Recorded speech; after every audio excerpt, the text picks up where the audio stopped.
Y continuamos con nuestra agenda académica en el Smart Health Latam Summit con nuestro próximo panel. Se llama Atención en Salud y Decisiones Intersectoriales para un Bienestar Centrado en el Ciudadano, moderado por el doctor Juan Francisco Celis. Él es ingeniero de telecomunicaciones, líder a cargo de la implementación de proyectos de tecnología para el sector de salud en el Cono Sur.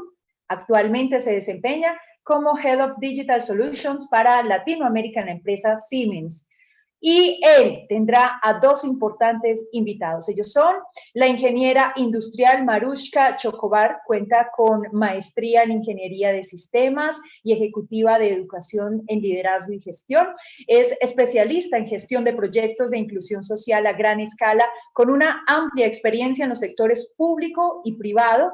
Ha ocupado cargos de liderazgo a nivel gubernamental. Actualmente es secretaria de Gobierno Digital de la Presidencia del Consejo de Ministros del Perú. También está con nosotros el doctor Germán Escobar. Él es médico cirujano, máster en salud pública de Brown University, con estudios en desarrollo de la Universidad de los Andes. Tiene experiencia en la dirección de política pública nacional y consultoría estratégica de alto nivel en compañías multinacionales. Ha sido también asesor del ministro de Salud y Protección Social de Colombia, director de salud del proyecto Gestión Eficiente del Sistema de Salud del Valle del Cauca y actualmente se desempeña como jefe de gabinete del Ministerio de Salud y Protección Social de Colombia. Les recuerdo a todos los asistentes a esta sala y a este panel que ustedes pueden realizar sus preguntas a través del chat. Si tenemos tiempo en directo se responderán o si no a través de ese mismo medio. Así que, doctor Juan Francisco, usted tiene la palabra. Adelante, muy buenos días.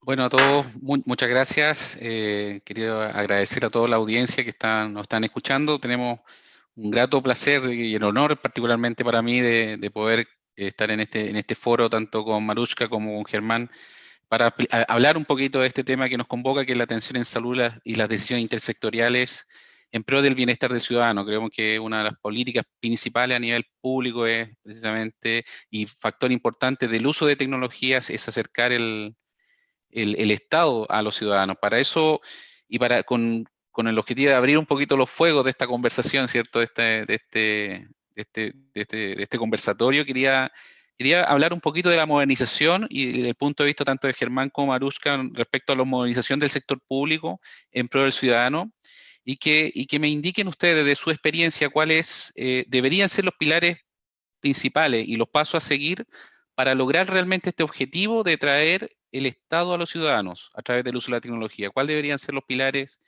y los pasos a seguir ya en este contexto desde su punto de vista? Yo creo que, Germán, deberíamos darle el paso primero a Marushka, como buenos caballeros que somos.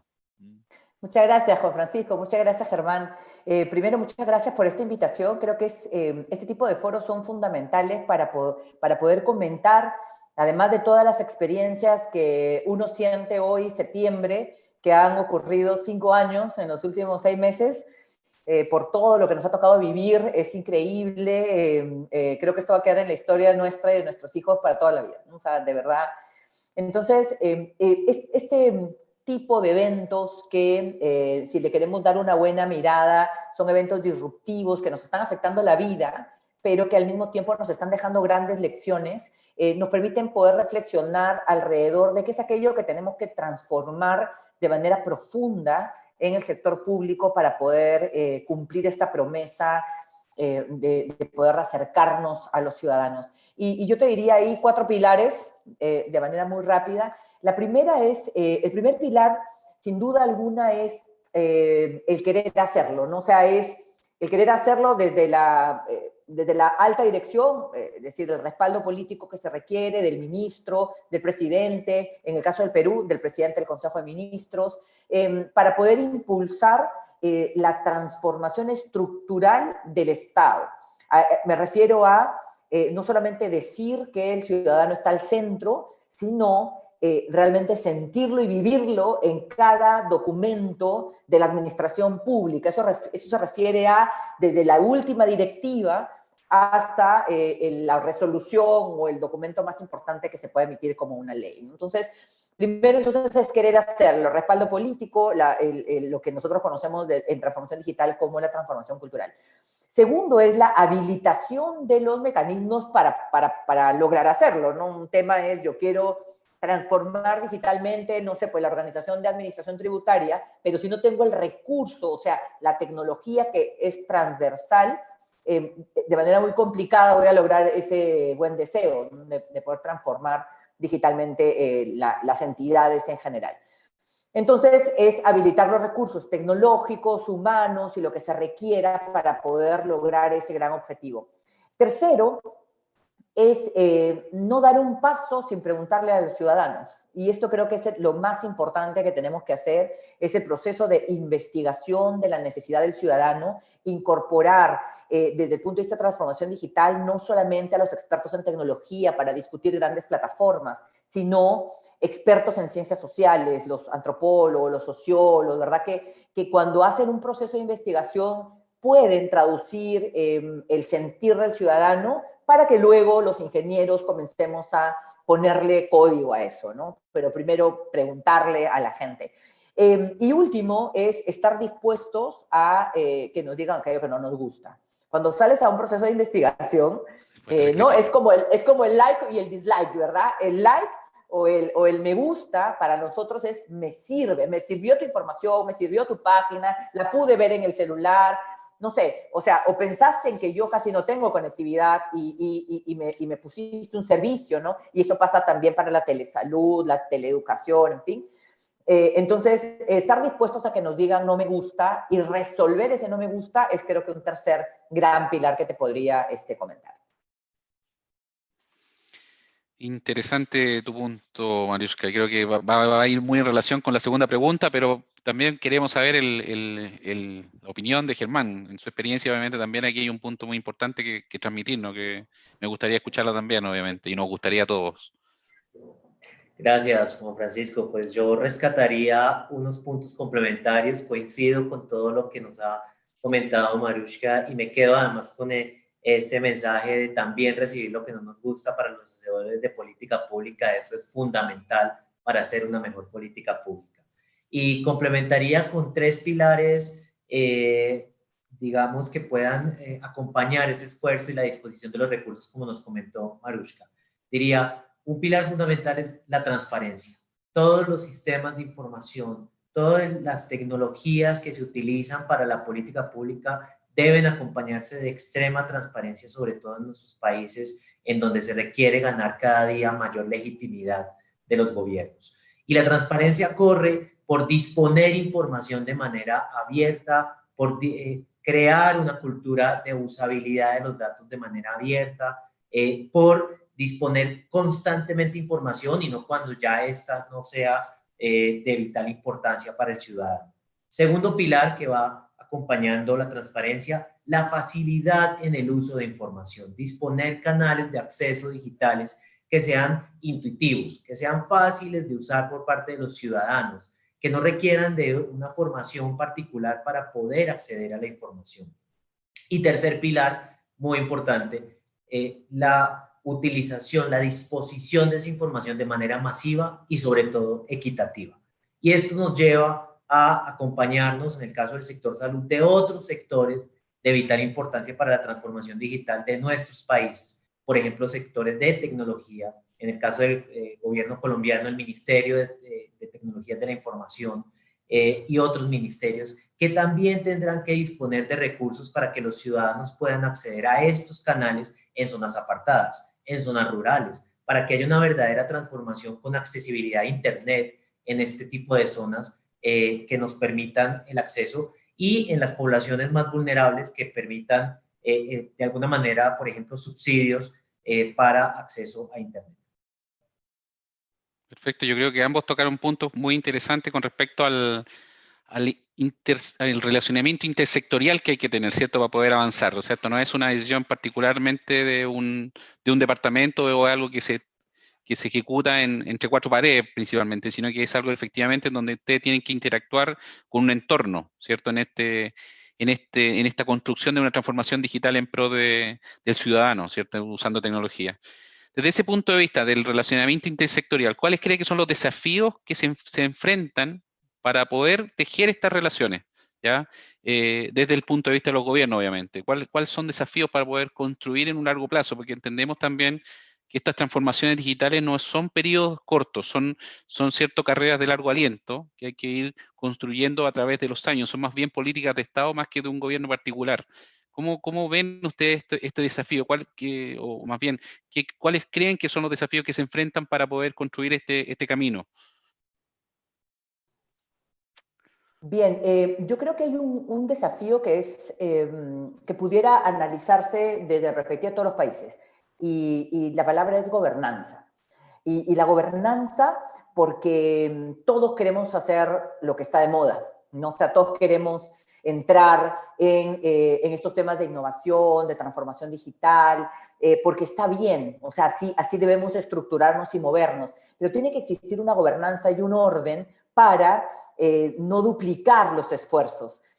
Ayer justo estaba participando de un evento donde habían empresas mineras, de hidrocarburos, empresas de petróleo, ¿no? Entonces, todas las empresas privadas están motivadas a colaborar con el cierre de brechas en el Estado, pero desde el Estado también tenemos que ordenarnos hacia ese cierre de brechas para no llegar la misma empresa, una empresa privada llega al Estado al mismo tiempo, a un mismo lugar, cuando hay regiones que puedan estar desatendidas. Entonces, la gobernanza es fundamental para que se marque la pauta, para que de alguna manera exista este apalancamiento de política de Estado más que de política de gobierno. Y dentro de esta gobernanza, pues, toca a muchas entidades públicas poder dejar ir, ¿no? O sea, cuando comienza a estructurarse una gobernanza o una institucionalidad, pues se va a tender a simplificar algunos temas y absorber algunos otros dentro de este gran subida de peldaño en cuanto a, en este caso particular, a los temas digitales. Lo mismo sucede con ciencia y tecnología, ¿no? O sea, tenemos que ir hacia esa gobernanza mucho más estructurada. De hecho, por ejemplo, en Colombia, escuchaba a Germán, tienen el MINTIC y también tienen el MINCiencias, ¿no? Interesante cómo lo han podido distribuir de esta manera. Entonces, gobernanza, entonces, creo que es el gran mensaje en ese sentido. Y el otro tema es que la coordinación, y miren qué interesante ha sido todo este fenómeno de estos últimos meses. La coordinación intersectorial muchas veces en el Estado pasa por comisiones, ¿no? Se forman comisiones y a veces las comisiones son temporales o permanentes, y no te garantiza el cumplimiento de los objetivos el que exista una comisión. Entonces, para volverse más ágil, el Estado puede conformar grupos de trabajo técnicos que se conformen de manera muy rápida, a vuelta de oficio, que permita que esto sea mucho más ágil para la toma de decisiones. Entonces, esta gobernanza tiene que estar amparada en un mecanismo ágil de toma de decisiones y de poder hacer estas articulaciones intersectoriales, Juan Francisco. Perfecto. Perfecto. De tu punto de vista, Germán, ¿cuál también crees que cuál es el desafío que se enfrenta en tejer estas relaciones intersectoriales en pro o sea, a nivel gubernamental, que es el punto que estamos conversando en este momento? Yo hablaría de dos elementos y el primero de ellos se desprende de lo último que nos acaba de comentar Marushka. Para lograr esa coordinación, que es bien difícil, necesitamos articular los objetivos comunes de los diferentes sectores. Y eso es un reto que pasa incluso por la semántica. Cuando hablamos de transformación digital en el sector salud, es distinto que cuando se habla de transformación digital en el sector de tecnologías. Y ahí esos grupos de trabajo a veces se enfrentan discusiones bien complejas, y esto llevado a lo jurídico es todavía más complejo. Para darles un ejemplo reciente, en Colombia nosotros estamos trabajando en una actualización del marco normativo sobre seguridad de la información, y ha sido una discusión de año y medio de diferentes entidades del Estado colombiano, con la Presidencia de la República, con el Ministerio de Tecnología de la Información, con el Ministerio de Salud, en donde nos ha costado mucho trabajo poder, como lo dije al comienzo de esta respuesta, articular esos objetivos comunes. Ese siempre será uno de los grandes desafíos de grupos de trabajo interdisciplinarios, no solamente en el sector, en el tema de transformación digital. Y el segundo elemento para lograr este cometido es nuevamente, y tú lo dijiste, Juan Francisco, entender que esto es más una política de Estado, que esto es un tema de largo aliento, que tenemos que trabajar casi que por fases, sistemáticamente, construir sobre lo construido. Eso es uno de los grandes desafíos, y poder trazar esa hoja de ruta, si se quiere, estratégica del corto, mediano y largo plazo, diría yo, es un elemento fundamental para lograr ese trabajo transsectorial. Perfecto. Ahora bien, cuando ya construimos estas relaciones, ¿cierto? Ya el proceso, que es complejo, sabemos, o por lo que escucho de ustedes, después, cuando se empiezan a construir estas decisiones, ¿cuál relevantes creen que son estas decisiones que se toman a nivel intersectorial, ¿cierto?, para avanzar en la construcción del bienestar centrado en el ciudadano? O sea, pensando desde el punto de vista siempre del ciudadano en este momento ahora, como ustedes también lo son, digamos, más allá de sus roles. ¿Cuál es la relevancia realmente en el impacto en este camino que conversamos, que sabemos que es de largo plazo? Mira, cuando se llega, que como bien comenta Germán, es un reto poder articular los objetivos comunes y decidir, por ejemplo, implementaciones transversales de tecnología que sean, en términos de eficiencia, más provechosos para el Estado, ¿no? O sea, por ejemplo, no sé, plataformas nacionales de interoperabilidad, de gobierno de datos, de arquitectura, ¿no? Entonces, esto necesita comenzar a vincular cada uno de los objetivos de cada sector: salud, justicia, seguridad ciudadana, que son como lo que, educación, que es como lo que toca directamente la piel de los ciudadanos. Entonces, ahí es, una vez habiendo conseguido esta articulación, que es muy complicada, como bien ha comentado Germán, todos nuestros países sufren esta rotación permanente del funcionario público. Entonces, esas articulaciones acordadas deben quedar de alguna manera trazadas y comprometidas a las siguientes gestiones, ¿no? O sea, sabemos que en el Estado la rotación de los funcionarios va a estar, y está, porque hay puestos de confianza, porque hay diversas situaciones, lo que fuera.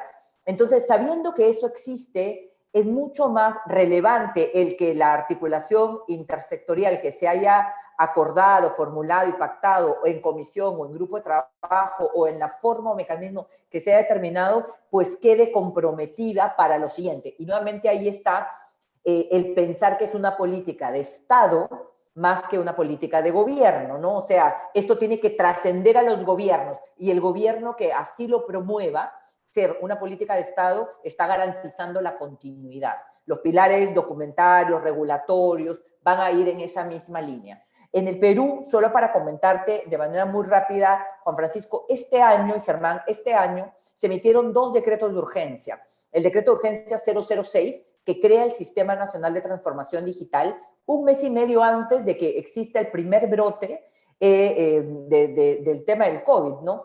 Entonces, crea el Sistema Nacional de Transformación Digital trascendiendo al gobierno digital, o sea, trascendiendo a los límites del Estado e incorporando en el sistema que para, en términos generales, representa el ecosistema, está el sector privado, la academia, la sociedad civil y los mismos ciudadanos como corresponsables de los procesos de digitalización o de transformación digital de todo el país. Importante que cuando un Estado desarrolla servicios empáticos para los ciudadanos, sin importar el sector, el servicio empático implica que no necesita una capacitación máxima para poder entenderlo, ¿no? A nadie le han aplicado, ni nadie ha seguido un curso para llevar las redes sociales, ¿no? Uno entró nomás. Entró, se sacó el perfil y se terminó. Así de simples y empáticos deberían ser los servicios del Estado. Entonces, se crea este Sistema Nacional de Transformación Digital, y al costadito se emite el decreto de urgencia 007, que crea y aprueba el marco de confianza digital. Difícil la tarea, Germán, pero se logró tener una ley que diga que cualquier interacción del ciudadano con el Estado y con el sector privado, porque la ley abarca al sector privado, tiene que ser predecible, transparente, eficiente y garantizar el uso ético de las tecnologías digitales. Esas 2 normas apalancan la política de transformación digital del Estado. Entonces, estamos a punto de un cambio de gobierno el próximo año. Nosotros esperamos que este apalancamiento continúe. esto creo que podemos definir como la relevancia de las articulaciones intersectoriales que cuestan tanto, pero que son tan sencillas de desaparecer. La continuidad es fundamental en ese sentido. Y el marco regulatorio es central. Es habilitador y al mismo tiempo te garantiza que se continúe con una política de mejora y de construcción sobre aquello que se haya hecho. Desde el punto de vista estándar de salud, ahí aprovecho también de hacer una adicional. ¿Cómo, o de estándar en general? Porque si bien Germán obviamente está enfocado más en salud, tú, Marushka, estás a un nivel más de gobierno digital como estructura más general, obviamente con influencia en salud también, por lo que te entendí recién. ¿Qué relevancia tienen para usted realmente el poder trabajar bajo estándares, poder determinar, por ejemplo, que se puedan, no sé, realizar interoperabilidad de sistemas, más allá de salud, vuelvo a decir, en donde realmente podemos, por ejemplo, hacer que el viaje de un paciente de un sistema privado o público, imaginémonos en un futuro, sea realidad para nuestra región, no solamente obviamente a nivel político de su propio estado? ¿Cuál es la relevancia que ustedes ven también en ese punto?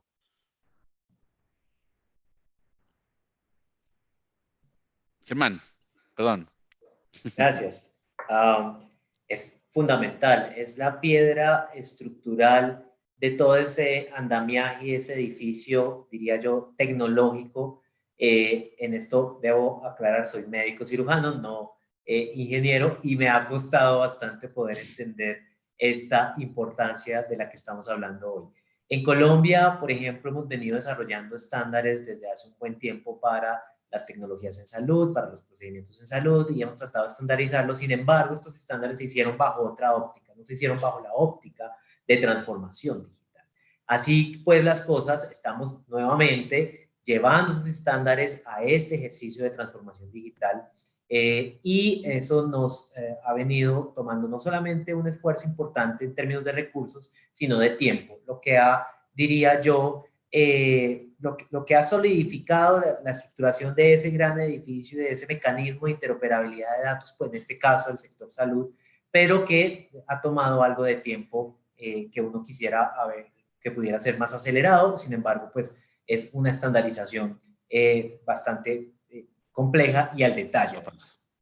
Diría adicional a esto, recogiendo de algunos elementos de la última respuesta de Marushka, es muy importante pensarnos toda esta transformación, toda esta interoperabilidad de datos, sea del sector salud o del sector salud con otros sectores, como lo decías, Juan Francisco, desde la óptica del ciudadano, desde la óptica del usuario, de los sistemas, y eso cambia un poco la perspectiva de por qué lo estamos haciendo y cómo estamos disponiendo esta información y cuáles van a ser esos buses de interoperabilidad, esos mecanismos de interoperabilidad y con qué objetivo. Y uno arma una arquitectura un tanto distinta para el ciudadano, para el usuario, y no para las entidades del Estado, y eso hace la diferencia fundamental en lo que resultará en el corto plazo. Yo quería apuntar eso como elemento adicional también. No, excelente. Y Marushka, desde tu punto, más gobierno digital, no solamente el área salud, sino que más gobierno digital, desde tu punto de vista, la interoperabilidad de sistemas, que me imagino que es mucho más complejo, a pesar que ya salud es muy compleja, yo lo conozco mejor obviamente. ¿Cuál es también, desde tu óptica, la relevancia para lograr esto? Bien, yo creo que como bien ha comentado Germán, durante muchos años hemos estado pensando en una interoperabilidad, una interconexión de datos, ¿no? Intercambio de información, sin pensar de quién es esa información, cómo la puedo interconectar, si la tengo que integrar, y finalmente esta interoperabilidad no solamente tiene un componente tecnológico. Entonces, primero, definir el tema de interoperabilidad ha costado, no ha sido tan sencillo. En el caso del Perú hay una ley, la Ley de Gobierno Digital, que es el Decreto Legislativo 1412, que define 4 componentes para la interoperabilidad. Una, la tecnológica, la organizativa, que es la más compleja, y 2 componentes más. Dentro de la organizativa o la organizacional, existe toda la transformación de los procesos para poder interoperar. ¿No? O sea, los procesos al interior de la entidad, porque si no, estoy compartiendo información que no ha sido bien recogida, validada. Bueno, hay 4 claves que considero fundamentales en este tema, que aplican directamente al sector salud, que lo hemos vivido y sufrido durante la pandemia, porque el sector salud tiene, en el caso de Perú, las direcciones regionales de salud, o sea, las DIRIS, tiene las DIRESAS, tiene además los hospitales de la policía, tiene AESalud, que es otro gran entidad que atiende a los ciudadanos que están en el Ministerio de Trabajo, reportados al Ministerio de Trabajo. Entonces, el primer tema es interoperar, y cuando uno interopera, en el caso del Perú tenemos la Plataforma Nacional de Interoperabilidad, que está evolucionando el 2021 a la Plataforma Nacional de Gobierno Digital, con un componente de interoperabilidad. Si todo sale bien, en los próximos días sale esa licitación pública internacional con el apoyo del Banco Interamericano de Desarrollo. Y tiene el componente de interoperabilidad, el de gobierno de datos, una arquitectura digital más estructurada que va a permitir crecer en servicios digitales para los ciudadanos. Y finalmente, toda la parte de seguridad digital que nos acompaña para la parte de confianza. Esta gran plataforma tiene debajo los sectores, o sea, la interoperabilidad dentro del sector salud, del sector justicia, todo lo que es educación y finalmente lo que significa la seguridad ciudadana.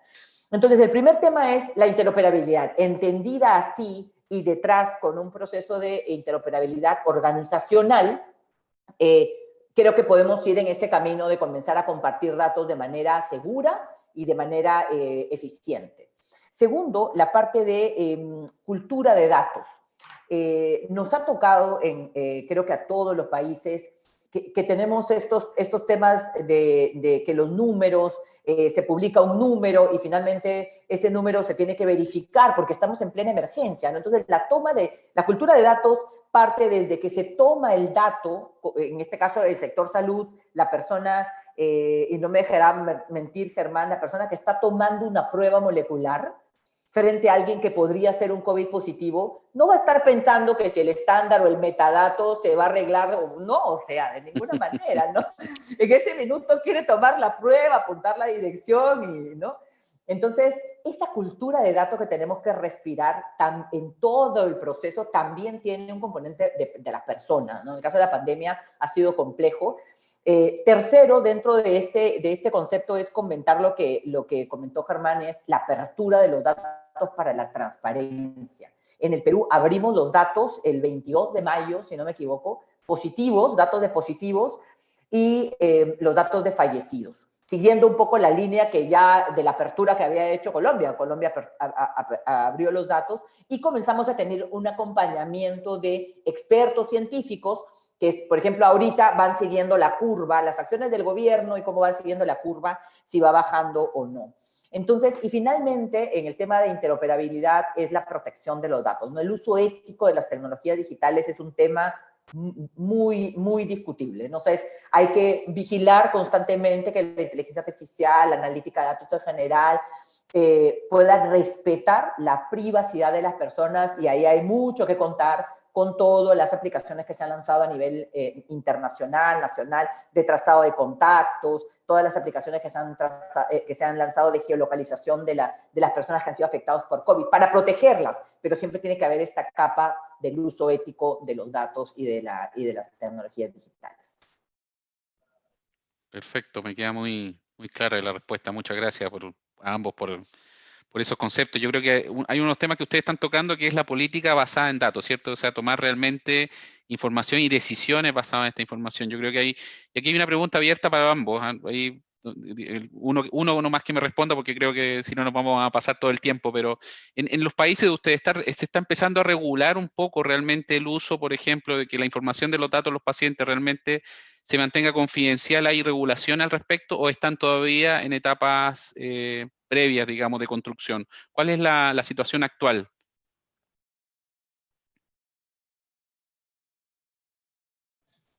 Si me permites, les puedo narrar brevemente la situación de Colombia. Colombia tiene un marco legal y normativo robusto, no tan actualizado, de seguridad de la información en general, y tenemos un marco normativo tampoco tan actualizado sobre seguridad de la información en historia clínica.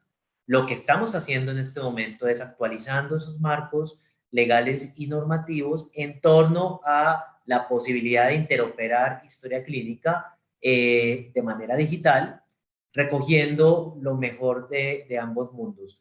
Y ahí es donde les contaba hace un tiempo, tenemos algunos desafíos de corte jurídico para lograr y preservar, como lo dijiste, Juan Francisco, ante todo la seguridad de esa información, la confidencialidad absoluta de esa información, pero al mismo tiempo permitir que esa información cumpla sus propósitos en la gestión del riesgo de los pacientes y eventualmente, por supuesto, con todas las características de Habeas Data, esa información ya cuando ingrese de manera estadística al Sistema Nacional de Información del Sector Salud pueda ser utilizada, por ejemplo, para investigación. Insisto, siempre preservando absolutamente la seguridad, la confidencialidad de la información de los pacientes. Allí estamos, tenemos un proyecto de decreto en un proceso muy avanzado de seguridad de la información y otro proyecto de decreto de interoperabilidad de historia clínica también muy avanzado, y pues estamos con todas las baterías para poder sacar estos proyectos antes de que acabe el año. Perfecto. Bueno, voy a pasar a otro ámbito, para cambiar un poquito el tema, queda muy claro y gracias por la interacción. Yo creo que el punto de vista de ustedes con la experiencia actual que tienen, obviamente, muy enriquecedor en el contexto de lo que estamos conversando, que básicamente, vuelvo a decir, es el construir el bienestar del ciudadano, ¿ya? Ahora, desde el punto de vista, tú hablaste bien, Marushka, recién un poquito de la interacción público-privado. Cuando nosotros, en América, perdón, que tenemos estas falencias en general de cobertura, sobre todo en sectores remotos, o mucha concentración o alta concentración de personas en sectores, en capitales, por ejemplo, o de especialistas también. Entonces, tenemos que interactuar necesariamente con otros sectores, ciertos sectores como clínicas privadas, como compañías de seguro, y otros entes que hoy día, ciertos centros ambulatorios muchas veces que también se dedican solamente al diagnóstico, por ejemplo, de algún tipo de enfermedades, o centros de laboratorio también. Entonces, ¿cómo ustedes creen, digamos, que estas entidades del sector pueden apuntalar esta intersectorialidad para lograr el objetivo de mejorar el bienestar del ciudadano? ¿Cuál debería ser el aporte que también exista dentro de un contexto, digamos, país, en el caso de ustedes, tanto en Perú como en Colombia, para que esta intersectorialidad funcione y vaya en pro del bienestar del ciudadano, en tecnología también, obviamente? Yo creo que una de las cosas o de los aprendizajes más fuertes que hemos sentido en estos meses tan críticos de la pandemia ha sido el Estado. O sea, nosotros desde el Estado no podemos resolver solos las brechas que existen a nivel nacional. O sea, tenemos geografías muy parecidas en algunos países de Latinoamérica, por ejemplo, que nos impiden avanzar tan rápido como quisiéramos en conectividad, ¿no? O sea, tenemos parte de selva, mucho más compleja, y solamente por poner el ejemplo de la conectividad, porque en realidad la brecha digital es diversa y compleja dependiendo de dónde nos encontremos. No hay brecha digital de conectividad, de talento digital, de educación y cómo llegamos con todos estos megaprogramas que se han lanzado a nivel de todos los países para poder llegar con educación a los niños que se han quedado en casa, ¿no? Entonces, en el Perú lo que comenzamos a hacer fueron dos cosas. Primero, en octubre del año pasado, creamos el Laboratorio de Gobierno y Transformación Digital. Este laboratorio nos ha permitido durante la pandemia, creamos el laboratorio para hacer dos cosas: ser más ágiles en la co-creación de diseños y soluciones digitales, y segundo, evitar cierta parte de procedimientos administrativos internos como firma de convenio, ¿no? Que hacemos más rápido la solución que firmamos el convenio, ¿no? Entonces, es el mecanismo que nos ha permitido unirnos con el sector privado a tal profundidad que hemos podido, la aplicación que lanzamos en el Perú se hizo junto con el sector privado. Significa que pusieron desarrolladores, el sector privado, a servicio del Estado, expertos en datos. O sea, es como estas situaciones en las que vemos que se requiere del experto en algún tema, y el sector privado, en el caso del Perú, a través de este laboratorio, puso a disposición del Estado, y lo siguen haciendo para la vacuna y para todo lo que todavía nos falta por cerrar en esta pandemia, en este caso particular a través del laboratorio. Y luego, con el decreto de urgencia que les mencioné, se apalancó y se aterrizó ya. El sector privado es corresponsable con el sector público y el mismo ciudadano de poder cerrar estas brechas. Cuando nosotros ya pensamos en estas articulaciones permanentes, definitivamente necesitamos tener mapeada la necesidad. A veces no la tenemos tan clara. Hemos desarrollado cerca de 500 capas de información de necesidades básicas insatisfechas, incluyendo la brecha digital, en una plataforma digital que denominamos GeoPerú y que venimos presentando para decir, aquí nadie está llegando. O sea, a esta región, a este distrito, a este pueblo, nadie está llegando. No hay agua, no hay luz, hay COVID, no hay, ¿no? Entonces, de esta manera le podemos decir al sector privado, ayúdame aquí. Y utilizar de alguna forma todos los recursos que están disponibles en el país, ¿no? En este caso particular creo que hemos tenido esa respuesta positiva del lado del sector privado. Perfecto. Germán, tu punto de vista en este aspecto de la interacción público-privada. Fundamental. Yo creo que la experiencia que nos ha narrado Perú es una muy buena experiencia que tendremos todos que estar viendo de cerca. Colombia ha avanzado en esa interacción con el sector privado. Nos pasó algo muy parecido a esta pandemia. Creo que ha sacado lo mejor que tenemos en términos de solidaridad. Hemos desarrollado algunos mecanismos de articulación con el sector privado para lograr por supuesto, no solamente organizar todas las donaciones que llegaron en un primer momento, sino una ruta estratégica de abordaje de la pandemia con todos sus retos, desde los medicamentos hasta las vacunas, y eso nos ha enseñado que el sector privado es fundamental para el desarrollo del sector salud en nuestro caso. En transformación digital, nosotros estamos viendo algo muy parecido a Perú. Dentro de este mapa de Colombia hay redes de atención en salud que están más desarrolladas que otras. Tenemos redes tanto públicas como privadas que tienen mayor o menor nivel de desarrollo. Implementamos un modelo de madurez de sistemas de información que nos permitió saber cuál era el nivel de desarrollo en Colombia por regiones en transformación digital. De ahí que entendemos que la participación del sector privado será fundamental para cerrar esa brecha digital de esas redes de atención y lo que nos corresponde a nosotros como Estado, lo que estamos pensando como Estado colombiano es poder acompañar, acompasar ese apoyo del sector privado a través de una serie de incentivos que estamos desarrollando para que puedan ellos también vincularse a ese ejercicio de transformación digital. Más o menos en esa perspectiva estratégica lo estamos estructurando en este momento. Perfecto. Yo, bueno, ya estamos casi en el tiempo. Me voy a ahorrar una pregunta, así que voy a solamente para poder, porque entiendo que tenemos preguntas del público también, que la idea es que respondamos. Así que voy a solamente, para englobar el cierre de esta conversación, yo quisiera preguntarle desde el punto de vista de políticas públicas, ¿ya? Y la verdad que lo hemos conversado, pero me gustaría que profundizáramos un punto más. ¿Cuál es su opinión con relación al rol de las tecnologías, tanto en salud como a nivel público estatal, digamos, gobierno digital, en cuanto a apoyar los procesos de participación social o participación comunitaria frente al derecho de la salud? Yo creo que aquí hay un punto que tal vez toca un poquito un rasgo político dentro de un tema técnico, ¿ya? Pero sí es que me gustaría su opinión, ¿ya? Y ojalá, bueno, nos tomemos un minuto cada uno, digamos, para que podamos explayar y después pasar a las preguntas del público. De manera muy rápida, Juan Francisco, dos cosas. Este año en el Perú fue declarado el año del acceso universal a la salud. Y creo que todos ya existentes antes del COVID del sector salud se han hecho evidentes, se han abordado, se ha logrado cerrar cierta brecha, todavía nos falta, y creo que en esa línea se ha ido avanzando.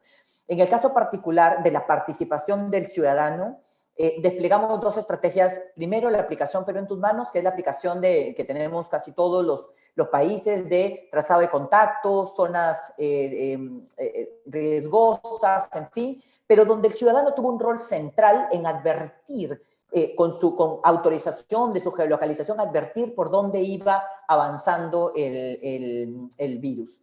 Y lanzamos, pero acá el grupo de personas que pudieron acceder fue gente que tenía un celular inteligente. Y lanzamos una estrategia mucho más masiva a través de códigos cortos. O sea, enviamos a celulares que no importa si son celulares smartphone, o no importa si tiene internet, o no importa si tiene datos, no importa, o sea, no importa, lo único que necesita tener es una línea de teléfono, y de encima ni siquiera crédito en la línea. El ciudadano marcaba *321 numeral y todavía sigue vigente hasta el cierre de la emergencia, y reportaba su estado de salud y reportaba también si había tenido exposición al riesgo. Con el apoyo del sector privado y con inteligencia artificial, además del el nivel de consumo de medicina preventiva de COVID, que también la liberó el sector privado para decirnos, por aquí va comprando la gente, hemos logrado determinar un algoritmo que nos permite adelantarnos 2 semanas a un posible brote. Entonces, eso es participación del ciudadano directo en lo que el Estado tiene que hacer. O sea, incido en la política pública diciéndole, aquí estoy, así me estoy sintiendo, y contesto la encuesta, y contesto la encuesta, y contesto la encuesta. O sea, creo que esos mecanismos van a perdurar para las futuras problemáticas que podamos enfrentar desde los países, y compartir las experiencias es bastante importante también. Muy interesante. Germán, te doy un minuto para poder pasar a las preguntas del público. En Colombia tenemos un hito importantísimo en salud. En 2015 nosotros expedimos una ley estatutaria de carácter constitucional de salud que eleva a derecho fundamental constitucional derecho a la salud. En ese orden de ideas se ha desprendido desde 2015 una avalancha de normatividad, de marco regulatorio, de marco de política pública enorme para garantizar ese derecho a la salud. Y en últimas, lo que estamos pensando es una atención integral con oportunidad y calidad. Y esa atención integral que coordina, quienes conocen el sistema de salud colombiano, que es tremendamente complejo, para coordinar los distintos agentes del sistema de salud colombiano necesitamos la transformación digital, necesitamos mecanismos de interoperabilidad, necesitamos mecanismos de accesibilidad de la información.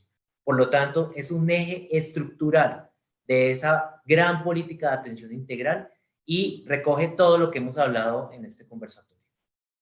Perfecto. Bueno, yo les quiero agradecer, la verdad, la conversación nos quedaron varios temas en el tintero. Yo me hubiese encantado haber conversado de brechas digitales, por ejemplo. Mariuska, tú tocaste un punto que es súper importante, el tema del teléfono, por ejemplo, el celular, que todos vemos que transformación digital puede ser una herramienta fundamental del teléfono celular, sin embargo, no toda los rangos etarios de nuestra población tienen el smartphone. Esos son temas que son súper interesantes de poder profundizar. Lamentablemente ya nos quedamos sin tiempo. Así que le voy a dar el paso a la organización para que vayamos con las preguntas del público y podamos también desarrollar esa parte. Así que muchas gracias, vuelvo a decir, un honor compartir con ustedes y espero verlos pronto. Gracias, Juan Francisco. Gracias. Juan Francisco y panelistas, muchísimas gracias. Desafortunadamente no tenemos tiempo, el espacio para responder las preguntas aquí en directo. Se lo vamos a responder vía chat, pero muchísimas gracias a todos por este interesante conversatorio. Bien, entonces, muchas gracias. Muchas gracias, un gusto, Germán. Gracias a ustedes. Un gusto Un también. conversatorio muy placentero. Gracias, Juan Francisco. Bien, chao.